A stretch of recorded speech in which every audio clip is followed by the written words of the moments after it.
Hi everyone, আসসালামু আলাইকুম। কেমন আছেন সবাই? আশা করি ভালো আছেন। এখনও যারা আমার চ্যানেলটিকে সাবস্ক্রাইব করেননি তারা একটু কষ্ট করে সাবস্ক্রাইব করবেন। এখন চলুন বেশি কথা না বাড়িয়ে গল্পে ফেরা যাক। নিজেরই সৎ ভাই মাহিরকে ঠোঁটে চুমু খেয়ে বসেছে মাতাল পিহু। আকস্মিক ঘটনায় বাকরুদ্ধ ছাদে থাকা সকল কাজিন। ওষ্ঠজোড়া থেকে ওষ্ঠ সরিয়ে পিহু মাহিরের দিকে তাকালো। মাহির রীতিমতো হতভম্ব হয়ে নিজের সামনে থাকা মাতাল পিহুকে দেখছে। পিহু দাঁড়িয়ে থেকেও হেলছে দুলছে। মাহিরের বুকে পিহু দু হাত। কাঁপা কাঁপা কণ্ঠে পিহু শুধালো, মাহির ভাই, আমি আপনাকে ভীষণ ভালোবাসি। 14 বছরের কিশোরীর সম্পূর্ণ কথা শুনতেও পায়নি মাহির। সব কিছু কেমন ঘোলাটে ঠেকছে তার কাছে, অস্থির লাগছে। মুহূর্তেই পিহুর সামনে থাকা মাহিরের চোখ বন্ধ হয়ে আসলো। মাটিতে লুটিয়ে গেল তার শরীর। ছাদে থাকা সকলে মাহির বলে চিৎকার দিয়ে উঠল। নিজের বড় ভাইয়ের কাছে মোহনা দৌড়ে আসলো। মাটিতে বসে নিজের ভাইয়ের মাথা কোলে দিয়ে ডাকতে লাগলো মাহিরকে। মাহির জ্ঞান হারিয়েছে পিহুর কাজে। পিহু মোহনার পাশে বসে চিন্তিত কণ্ঠে বলল, মাহির ভাইয়ার কি হয়েছে মোহনা আপু? মোহনা রেগে পিহুর বাহু ধরে চেঁচিয়ে উঠল, কপালপুরি, জন্মের আগেই নিজের বাপকে খেলি। তোকে এত ভালোবাসা দিয়ে যে বড় করলো তাকেও খেতে চাইছিস এখন? অপয়া মেয়ে কোথাকার।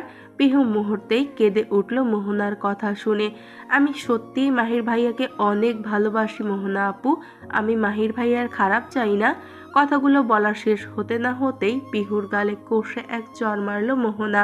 পিহুকে সামলে নিল মোহনার চাচাতো ভাই রেহান। চেঁচিয়ে উঠল মোহনার ওপরে, শ্যাট আপ মোহনা। পিহু বাচ্চা মেয়ে, ওর সাথে এরকম ব্যবহার করতে একটুও বিবেকে বাজছে না তোমার? রেদওয়ানের কথায় দাঁতে দাঁত পিষে পিহুর দিকে তাকিয়ে রইল মোহনা। রেদওয়ানের ছোট ভাই রেহান আসলো পানি নিয়ে। মাহিরের মুখে পানি ছেটানো হলো। কয়েক মিনিটেই মাহিরের জ্ঞান ফিরল। চোখ খুলতেই ঝাপসা ঝাপসা পিহুকে দেখল। মোহনার রীতিমতো ডেকে যাচ্ছে নিজের আদরের ভাইকে। মাহির ভাই আমার, ঠিক আছিস তুই মাহির? মাহির ধীরে ধীরে উঠে বসলো। এক মুহূর্ত পিহুকে দেখলো।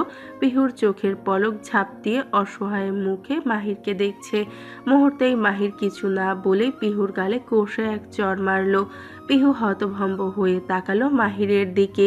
যে মানুষটা তাকে এত আদর করে সেই মানুষটা তাকে মারলো।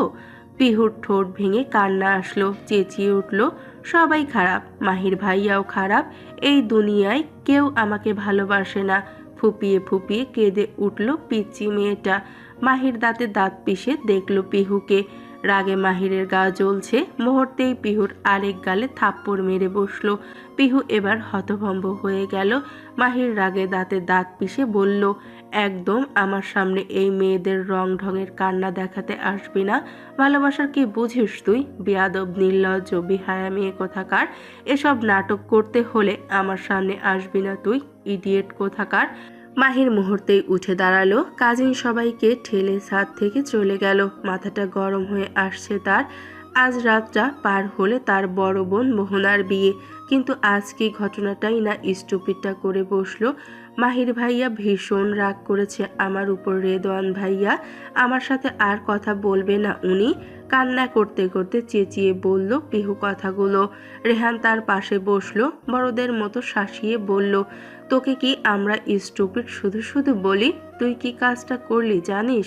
নিজের বড় ভাইকে কেউ ঠোঁটে চুমু খায়, ইডিয়েট। এখন তো তোর চেহারাটাও কখনো দেখবে না মাহির ভাই। রেহানের কথা শুনে আরও জোরে কাঁদতে লাগলো পিহু। রেদওয়ান বিরক্ত হলো নিজের ছোট ভাইয়ের কথা শুনে। পিহু আর রেহান সমবয়সী হওয়ায় তাদের সম্পর্কটা সাপ নেউলের মতো। রেহানকে শাসিয়ে উঠল রেদওয়ান, শ্যাট আপ রেহান, আর একবার পিহুকে এসব কথা বললে খবর আছে তোমার। কথাটা বলেই থামলো এক মুহূর্ত রেদওয়ান। নিজের পাশে দাঁড়িয়ে থাকা ছোট বোন রাহার দিকে তাকালো। চাপা কণ্ঠে বলল, রাহা। রাহা ধীর কণ্ঠে বলল, জি ভাইয়া। পিহুকে নিজের সাথে নিয়ে যাও, ঘুম পাড়িয়ে দাও। রাহার ছোট্ট উত্তর, ওকে ভাইয়া। পিহু, এই পিহু ওঠ, আমার কাছে আয়। কাল না মোহনা আপুর বিয়ে, সকালে উঠতে হবে তো তাড়াতাড়ি নাকি? কথাগুলো বলতে বলতে রাহা পিহুর কাছে এগিয়ে আসলো। পিহুকে টেনে তুলে নিয়ে যেতে লাগলো। মেয়েদের মধ্যে রাহা আপুই তাকে ভীষণ যত্ন নেয়, আদর করে। আর ভাইদের মধ্যে মাহির আর রেদওয়ান। রাহা আর মাহির ভাইয়া আবারও সমবয়সী বটে। রাহা যেতে যেতে রেদওয়ানকে শাসানোর বাণীতে শোনালো। শাসানো বাণী শোনালো। আজ যা হলো সব ভুলে যাবা তোমরা, বড়রা কেউ যেন না জানতে পারে, না হলে বাড়িতে ভীষণ ঝামেলা হবে। আজ যা হলো সব ভুলে যাবা তোমরা, বড়রা কেউ যেন না জানতে পারে, না হলে বাড়িতে ভীষণ ঝামেলা হবে।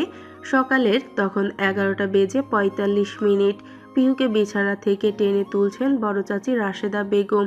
এই হতচ্ছাড়ি, আর কত ঘুমাবি? ওঠ এবার, আজ না মোহনার বিয়ে, রেডি হতে হবে না নাকি? মায়ের পাশে ভীত মুখে রাহা দাঁড়িয়ে। পিহু উঠছে না দেখে এবার রাশেদা বেগম মেয়ের দিকে তাকালেন, দীর্ঘশ্বাস ফেলে বললেন, এই মেয়েকে তাড়াতাড়ি উঠিয়ে রেডি কর, আর তুইও রেডি হয়ে যাস কেমন? রাহা কিছু বলল না, শুধু মাথা উপর নিচ করলো, যার মানে হ্যাঁ। রাশেদা বেগম গটগট পায়ে রুম থেকে বের হয়ে গেলেন। রুম থেকে বের হয়ে যেতে রাশেদা বেগম দরজার সামনে মাহিরকে দেখলেন, হেসে বললেন, কি রে মাহির, তুই এখনো এখানে দাঁড়িয়ে? দেখ দেখ, পিহুকে বড় বোনের বিয়ে, তাও কেমন নাক ডেকে ঘুমোচ্ছে। মাহির তখনও পিহুর দিকে তাকিয়ে চাপা স্বরে বলল, আপনাকে মিসেস মির্জা ডাকছেন বড় আম্মু। কথাটা শুনেই মুখ কালো হয়ে আসলো রাশেদা বেগমের। মাহির এখনও রাশেদা বেগমের ছোট বোন প্রিয়তাকে মা হিসেবে মেনে নেয়নি। রাশেদা বেগম দীর্ঘশ্বাস ফেললেন, মাহিরকে পাশ কাটিয়ে চলে গেলেন মোহনার রুমে। মোহনাকে রেডি করাতে ব্যস্ত মিসেস প্রিয়তা মির্জা। মাহির একবার পিহুকে দেখে চলে যেতে নিলে তার কদম জোড়া থেমে গেল রাহার কথা শুনে। ভাগ্যের কি নিষ্ঠুর খেলা মাহির, তাই না? আমাদের কপালে যা নেই তাদেরকেই আমরা কি চরমভাবে ভালোবেসে ফেলি। কথা শুনে মাহিরের বুকটায় যেন রক্তক্ষরণ হলো। মাহির কিছু বলল না, ধীর কদমে চলে গেল। বিয়েতে পিহু ভীষণ অস্বস্তিতে পড়েছে, কেননা মোহনা বরং স্টেজে বসেও বারবার তার দিকেই তাকিয়ে। বরের নাম আহনাফ চৌধুরী, বরের সাথে আজকে সবার প্রথম পরিচয়। ছেলেটা লন্ডনে থাকতো, দেশে ফিরেছে কাল। মাহিরের আব্বু আলভি মির্জা ছেলেকে খুব ভালো করেই চিনেন, তাই তো চোখ বন্ধ করেই মেয়েকে বিয়ে দিচ্ছেন।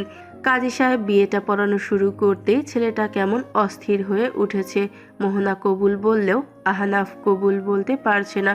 হঠাৎই সে বলে উঠল, আমি এই বিয়ে করতে পারবো না আঙ্কেল, আমার আপনার বড় মেয়ে না ছোট মেয়ে পিহুকে চাই।